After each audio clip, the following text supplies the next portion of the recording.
మనం ఎప్పుడెప్పుడా అని ఎదురు చూస్తున్న ఏపీ టెట్ నోటిఫికేషన్ అయితే విడుదలైందండి.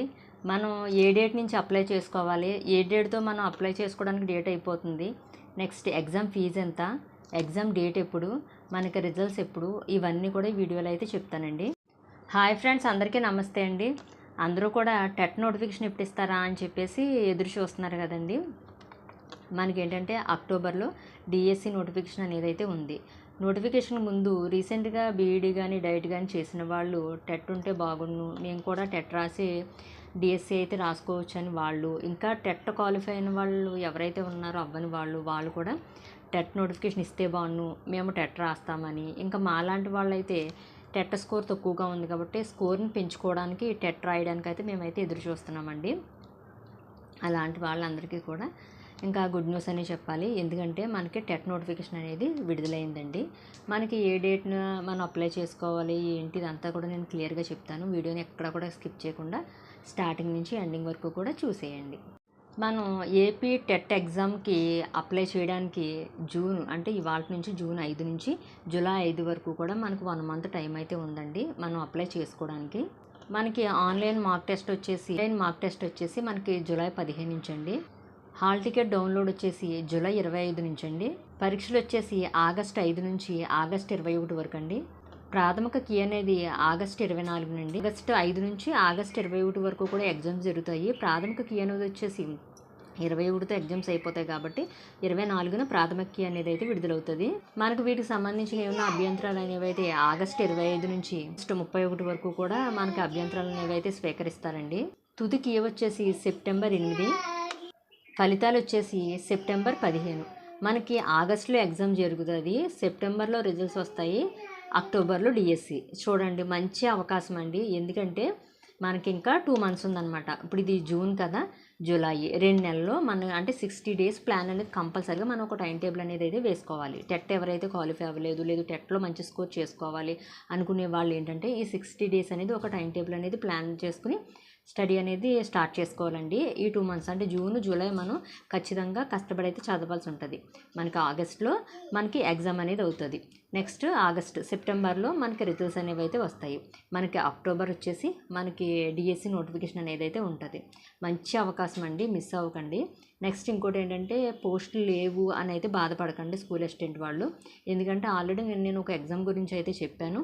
నెక్స్ట్ అది కాకపోయినా ఇంకా మీకు ఏమన్నా మరీ లేకుండా అయితే కొన్నిటికైతే అసలే లేవంట, మరీ లేకుండా 1-2 పోస్టులు ఉన్నా కూడా మనకు కావాల్సింది అయితే ఒక పోస్టేనండి. ఆ ఒక్క పోస్ట్ కోసమైనా సరే మనం చదవాలండి. నెక్స్ట్ టెట్కి ఏం చదవాలి అని చెప్పేసి చాలామంది అయితే నాకు కామెంట్స్ అయితే పెడుతున్నారండి. మనకి 6th నుంచి 10th వరకు ఉన్న అకాడమీ టెక్స్ట్ బుక్స్ అయితే కంపల్సరీగా అయితే చదవాల్సి ఉంటుందండి. నెక్స్ట్ మనకి ఇంగ్లీష్ కానీ తెలుగు కానీ మనకి ఈ టెట్లో మెథడాలజీ అనేది అయితే రాదు. ఓన్లీ కంటెంట్ నుంచే మనకి బిట్స్ అనేవి వస్తాయి కాబట్టి మనకి ఏంటంటే 30 మార్క్స్ వచ్చేసి తెలుగు నుంచి ఒక 30 మార్క్స్ నేను స్కూల్ అసిస్టెంట్కి చెప్తున్నానండి. 30 మార్క్స్ వచ్చేసి తెలుగు 30 మార్క్స్, నెక్స్ట్ ఇంగ్లీష్ వచ్చేసి 30 మార్క్స్, నెక్స్ట్ మనకి సైకాలజీ నుంచి వచ్చేసి 30 మార్క్స్, అక్కడికి 90 మార్క్స్ అయితే అవినాయి కదండి. నెక్స్ట్ ఇంకా నాది బయాలజీ కాబట్టి బయాలజీలో 16 మార్కులు వచ్చేసి మన కంటెంట్, 4 మార్కులు వచ్చేసి మనకి మెథడాలజీ నుంచి వస్తుంది. నెక్స్ట్ ఫిజిక్స్ వచ్చేసి 16 మార్కులు వచ్చేసి కంటెంట్, 4 మార్కులు వచ్చేసి మెథడాలజీ. అక్కడికి మ్యాథ్స్ వచ్చేసి మనకి 16 మార్కులు కంటెంట్, 4 మార్కులు వచ్చేసి మెథడాలజీ. ఇక్కడ ఇలాగా మనకి 20 మార్క్స్, ఇలాగా 150 మార్క్స్ అయితే మీకు క్లారిటీ వచ్చిందని అనుకుంటున్నాను. బయాలజీకి సంబంధించి 30 మార్క్స్ ఏమో ఇంగ్లీషు, 30 మార్క్స్ ఏమో తెలుగు, 30 మార్క్స్ ఏమో సైకాలజీ, 20 మార్క్స్ ఏమో ఫిజిక్స్, 20 మార్క్స్ ఏమో మ్యాథ్స్, 20 మార్క్స్ ఏమో బయాలజీ. మనకి 150 మార్క్స్కి అయితే ఈ ఎగ్జామ్ అనేది అయితే ఉంటుందండి, టెట్ ఎగ్జాము.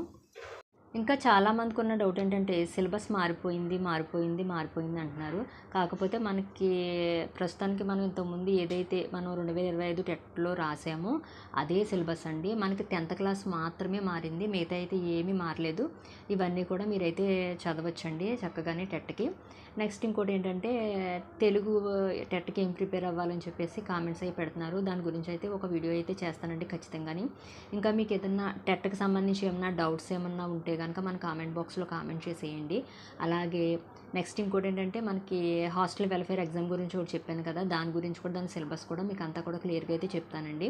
మనం ఏంటంటే మీకు టెట్ అయిపోయిన వాళ్ళైతే కనుక హాస్టల్ వెల్ఫేర్కి నెక్స్ట్ ఈ టెట్కి రెండింటిని కూడా బ్యాలెన్స్ చేసుకుని అయితే చదువుకోండి. ఎందుకంటే మనకి స్కూల్ అసిస్టెంట్ పోస్టులు అయితే తక్కువగా ఉన్నాయి కాబట్టి టెట్లో మంచి స్కోర్ చేసుకుని ఉంచుకున్న నెక్స్ట్ డిఎస్సీలో ఏమన్నా కనుక పోస్టులు ఉంటే కనుక మనకు ప్లస్ అవుతుంది.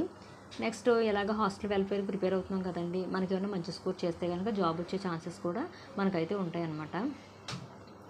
హాస్టల్ వెల్ఫేర్ కూడా సిలబస్ అంతా కూడా నేను ఒక వీడియో తీసి అయితే పెడతాను. ఓకే ఫ్రెండ్స్, నేను ఇచ్చిన ఇన్ఫర్మేషన్ అది మీకు నచ్చినట్లయితే కనుక ఈ వీడియోకి అయితే లైక్ చేయండి, కామెంట్ చేయండి. ఇంకేమైనా డౌట్స్ ఉంటే మన ఛానల్ అయితే ఫాలో చేయండి. ఓకేనా ఫ్రెండ్స్, బాయ్ ఫ్రెండ్స్.